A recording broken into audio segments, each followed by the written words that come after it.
பழைய சோறு குறித்த அறிவியல் பூர்வ ரகசியம் வெளியானது. பழைய சாதம், பழைய சோறு, நீராகாரம் இப்படி பல பெயர்களில் அழைக்கப்பட்டாலும் இந்த உணவு நம்மில் பலருக்கு ஏதோ ஒரு வகையில் பரிச்சயமானதுதான். பீட்சா, பர்கர் என மேற்கத்திய உணவுகளில் மூழ்கி கிடக்கும் இளைய தலைமுறைக்கு இதன் அருமை தெரியாமல் இருக்கலாம்.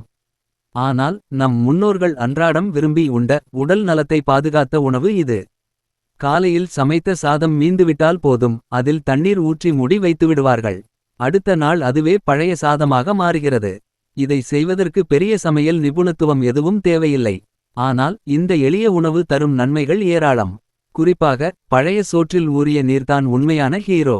கிராமங்களில் வெயிலில் அலைந்து திரிந்து களைத்து வருபவர்கள் கொஞ்சம் நீச்சத்தண்ணி இருந்தா குடு தாயி என்று உரிமையோடு கேட்பார்களே, அதுதான் இந்த நீராகாரம். உடல் சூட்டை தணித்து உடலுக்கு குளிர்ச்சியை அளிப்பதோடு நாள் முழுவதும் உற்சாகமாக இருக்க தேவையான சக்தியையும் இந்த நீராகாரம் தருகிறது. ஆங்கிலேயர் வருகைக்கு பிறகு காபி, டீ போன்ற பானங்கள் நம் வாழ்வில் நுழைந்ததும் நீராகாரம் மெல்ல மெல்ல வழக்கொழிந்து போனது.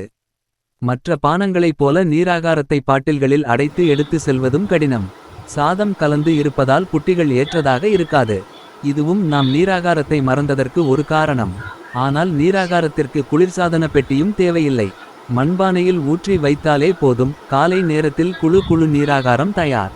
தமிழகம் மட்டுமல்ல, கேரளாவிலும் நீராகாரம் பாரம்பரிய உணவு என்பது குறிப்பிடத்தக்கது. நீராகாரத்திற்கு தொட்டுக்கொள்ள சின்ன வெங்காயம், பச்சை மிளகாய் அல்லது ஊறுகாய் இருந்தால் போதும், சுவைக்கு கேட்கவே வேண்டாம். பழைய சோற்றில் லேசான புளிப்பு சுவை ஏற்படுவதற்கு காரணம் சாதத்தில் உருவாகும் லாக்டிக் அமில பாக்டீரியா, லாக்டக் ஆசிட் பாக்டீரியா. இந்த பாக்டீரியா புளிப்பு சுவையை தருவதோடு மட்டுமல்லாமல் புரதச்சத்து, இரும்புச்சத்து, பொட்டாசியம் போன்ற சத்துக்களையும் அபரிமிதமாக அதிகரிக்கிறது.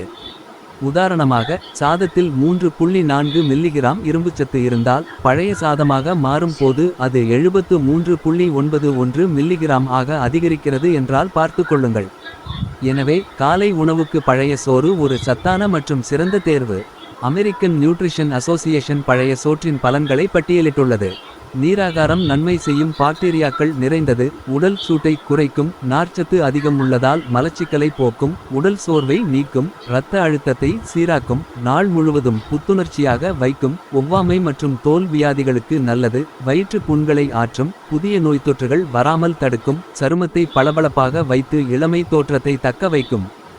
எனவே பழைய சோறு இருக்கும் வீட்டில் ஆரோக்கியம் நிறைந்திருக்கும்.